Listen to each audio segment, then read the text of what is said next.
First half ഷോകായിരുന്നു, second half Bollywood ഒരു തുമ്പാട് എന്ന് പറഞ്ഞൊരു ഫിലിം ഉണ്ടല്ലോ, അതുമായിട്ടൊക്കെ കുറച്ച് മിക്സ് ചെയ്ത് വേണമെങ്കിൽ പറയാൻ പറ്റും. ഇംഗ്ലീഷിലെ ചില ഒരു വിച്ച് എന്ന് പറഞ്ഞ മൂവി ഉണ്ട്, പിന്നെ ഹെറിഡിറ്ററി ഒക്കെ ഉണ്ട്. അധികം എന്താ പറയുക, പ്രേതം അങ്ങനെ ഒന്നും വിഷ്വൽ അങ്ങനെ ചെയ്യാണ്ട് സ്ലോലി ബിൽഡപ്പ് ചെയ്ത് ഒരു പേടി ക്രിയേറ്റ് ആവുന്നുണ്ട്. മമ്മൂട്ടി അല്ലാതെ വേറെ ആരും ഇല്ല ഈ മലയാളം ഇൻഡസ്ട്രിയിൽ. മമ്മൂട്ടി തന്നെയാണ് ഇപ്പോൾ ഏറ്റവും ടോപ്പ് ലെവലിൽ.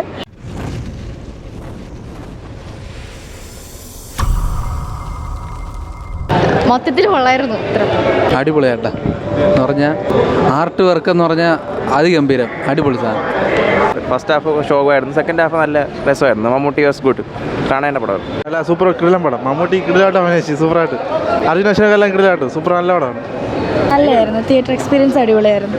എടുത്തു പറയാൻ മമ്മൂട്ടിയുടെ ആക്ടിങ് ഭയങ്കര അടിപൊളിയായിരുന്നു. നമുക്ക് ഭയങ്കര ത്രില്ലിംഗ് ആയിട്ട് തോന്നിയായിരുന്നു. നല്ല പടമാണ് എന്ന് വെച്ചാൽ ക്ലാസ് ആയിട്ടൊരു നമ്മൾ ലൈറ്റ് ഹൗസ് ഒക്കെ ഇൻ്റർനാഷണൽ ലെവലിൽ കണ്ടിട്ടുണ്ട്. അതിൻ്റെ ഒരു മലയാളം വേർഷൻ എന്ന് വേണമെങ്കിൽ പറയാൻ കിടത്തിന് രാഹുൽ സദാശിവൻ്റെ ബെസ്റ്റ് വർക്ക്. അടിപൊളി എക്സ്പീരിയൻസ് ആയിരുന്നു, കണ്ടിരിക്കേണ്ട പടം. മമ്മൂട്ടി അടിപൊളിയായിരുന്നു.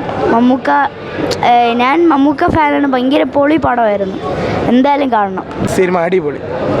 മമ്മൂട്ടി കിടില, തകർത്ത്. മമ്മൂട്ടി തകർത്ത്. ബ്ലാക്ക് ആൻഡ് വൈറ്റ് ആയിട്ട് ഒരു ലാഗും ഇല്ല, തകർത്ത് മമ്മൂട്ടി. അടിപൊളി, കൊള്ളായിരുന്നു, നല്ല സിനിമയായിരുന്നു. വലിയ അങ്ങനെ ചോദിച്ചാൽ ഇടയ്ക്ക് ലാഗുണ്ടായിരുന്നു, ബാക്കിയുള്ളായിരുന്നു. അങ്ങനെ ചോദിച്ചാൽ അങ്ങനെയൊന്നുമില്ല, നല്ല സിനിമയായിരുന്നു. മമ്മൂക്കയുടെ ഒരു യുണീക്ക് എന്ന് പറയാം, അങ്ങനെ ചിരിയൊക്കെ വന്നപ്പോൾ നൈസായിരുന്നു. അല്ല, ഒരു വെൽ ക്രാഫ്റ്റഡ് ഫ്യൂഷനാണ്. ബോത്ത് ഫിക്ഷൻ ആൻഡ് പൊളിറ്റിക്സ് നന്നായിട്ട് പറയുന്ന ഒരു സിനിമയാണ്.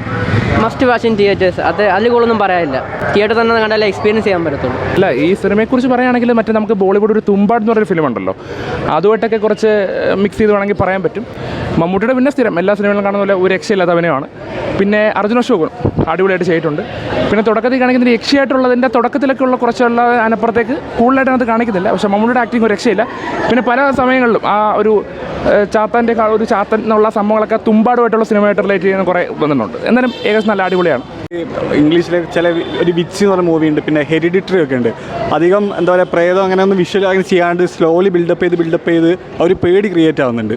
സിനിമ കണ്ടു തീരുന്നവരെ അതിലെ മെയിൻ ക്യാരക്ടേഴ്സിനെ പോലെ നമ്മൾക്കും ആ ഒരു മാനസിക ഇത് കിട്ടുന്നുണ്ട്. അതുകൊണ്ട് തന്നെ പേഴ്സണലി എനിക്ക് സിനിമ ഭയങ്കര ഇഷ്ടമായി. നമുക്ക് സൂപ്പർ, രക്ഷയില്ല.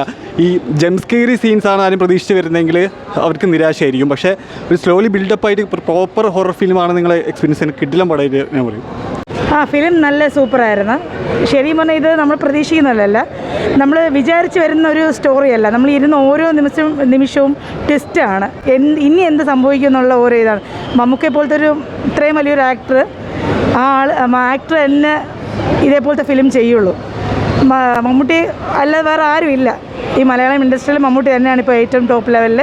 അത് ശരിക്കും കണ്ട് നമ്മൾ OTT റിലീസല്ല, തിയേറ്റർ വാച്ചാണ്. തിയേറ്റർ വന്നാൽ ഇത് പക്കയായിട്ട് എക്സ്പീരിയൻസ് ചെയ്ത് കണ്ടറിയേണ്ട ഒരു മൂവിയാണ്. അയ്യോ പറയാതിരിക്കാൻ, ഭയങ്കര മേക്ക് ഓവറാണ് അത്. ശരിക്കും അത് നമ്മൾ എക്സ്പെക്റ്റ് ചെയ്ത് വന്നേക്കാളും ആ തിയേറ്ററിൽ ആ ഒരു ക്യാരക്ടർ ശരിക്കും ഭയങ്കരമായിട്ട് ഡിഫറൻസ് ഉണ്ട്. മമ്മൂട്ടിയുടെ ഇതുവരെയുള്ള ഇതിൽ ഏറ്റവും നല്ലൊരു മേക്ക് ഓവർ തന്നെയാണ് നടത്തിയിരിക്കുന്നത്. പറ്റൂല, മമ്മൂക്ക തന്നെയാണ് ഇതിൽ. വേറൊരു ആക്ടറിനെ വെച്ച് കമ്പയർ ചെയ്യാനേ പറ്റത്തില്ല. മമ്മൂക്ക സൂപ്പർ.